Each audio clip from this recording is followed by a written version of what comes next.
Good evening. I am Muskan, currently pursuing physiotherapy from Gurukul University. आज हम physiology का दूसरा टॉपिक जॉन्डिस को डिस्कस करें। जॉन्डिस क्या होता है? सिंपल वर्ड्स में पीलिया। व्हाट इज पीलिया नाउ? जब हमारी स्किन पीली पड़ जाती है, बॉडी पार्ट्स पीले पड़ गए, आइज पीली पड़ गई, सिंपल वो होता है हमारा पीलिया। अब होता कैसे है, क्या होता है, सब हम पढ़ेंगे। तो सबसे पहले हम देखते हैं, अगर नॉर्मली हम पीलिया की डेफिनेशन देखते तो होता है येलो डिस्कलरेशन ऑफ स्किन का पीला पड़ना, आइज का पीला पड़ना, बॉडी पार्ट्स का पीला पड़ना, इस पीलिया और ब्लड। ठीक है, अब होता कैसे है, हमारे बॉडी में आरबीसी होते हैं, रेड ब्लड सेल्स ब्लड के अंदर आरबीसी होते हैं। जब वो टूटती हैं तो वो पिगमेंट रिलीज करते हैं, जिसको हम बोलते हैं बिलीरुबिन।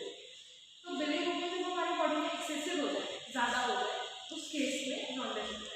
तो बिलीरुबिन की normal value that is 0.2 milligram प्रति लीटर। जब वो एक्सेसिव हो जाए 2 से ज़्यादा, उस कंडीशन को कहते हैं हम जॉन्डिस।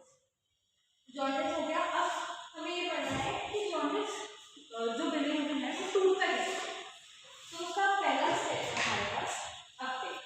अपटेक में क्या होता है, अनकॉन्जुगेटेड जो बिलीरुबिन है, जो बिलीरुबिन लिवर से हमारे पास आया हो, और वो जो है ना हमारे प्लाज्मा में एक प्रोटीन होता है जिसको हम एल्बुमिन बोलते हैं, उसके साथ मिलकर एक कॉम्प्लेक्स बनाते हैं, लिपिड सॉल्युबल कॉम्प्लेक्स।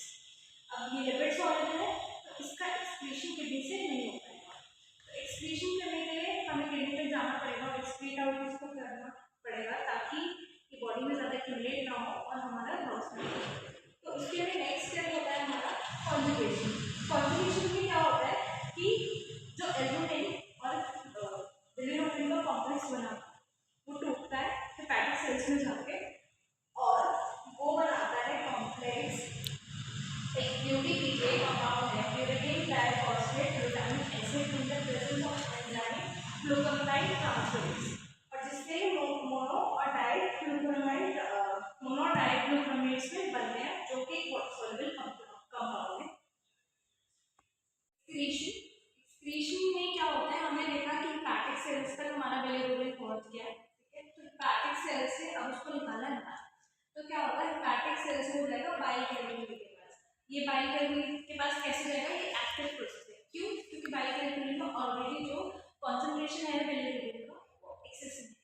तो अगेंस्ट द कॉन्सेंट्रेशन ग्रेडियंट ये वर्क करेगा और एक रेट लिमिटिंग स्टेप है कि कितना बिलीरुबिन एक्सक्रीट आउट होगा, इसी स्टेप पे डिपेंड करता है। नेक्स्ट है हमारा डिग्रेडेशन। इसमें क्या होगा, जो हमारा वाटर सॉल्युबल कंपाउंड बन जाता है लिवर के अंदर, वो जाएगा हमारी लार्ज इंटेस्टाइन और वो डिग्रेड होगा थ्रू कोलिक बैक्टीरिया, जो गुड बैक्टीरिया हमारी लार्ज इंटेस्टाइन में प्रेजेंट है। ठीक है, फिर उसके बाद क्या होगा, जो बिलीरुबिन है वो ग्लूटामिक एसिड से टूटेगा और एक कंपाउंड रिडक्शन करके एक बार कंपाउंड बनाएगा यूरोबिलिन, वो एक कलरलेस कंपाउंड है।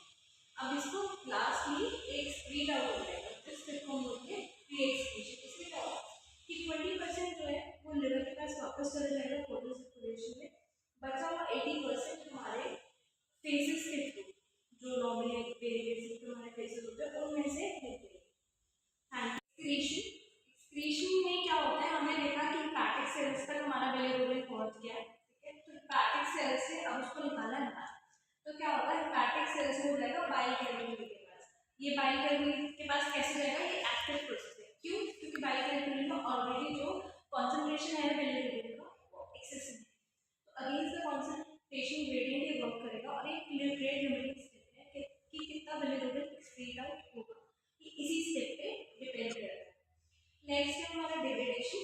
इसमें क्या होगा, जो हमारा वाटर सॉल्युबल कंपाउंड बन जाता है लिवर के अंदर, वो जाएगा हमारी लार्ज इंटेस्टाइन और वो डिग्रेड होगा थ्रू कोलिक बैक्टीरिया, जो गुड बैक्टीरिया हमारी लार्ज इंटेस्टाइन में प्रेजेंट है। ठीक है, फिर उसके बाद क्या होगा, जो बिलीरुबिन है वो ग्लूटामिक एसिड से टूटेगा और एक कंपाउंड रिडक्शन करके एक बार कंपाउंड बनाएगा यूरोबिलिन, वो एक कलरलेस कंपाउंड है। अब इसको लास्टली एक एक्सक्रीट आउट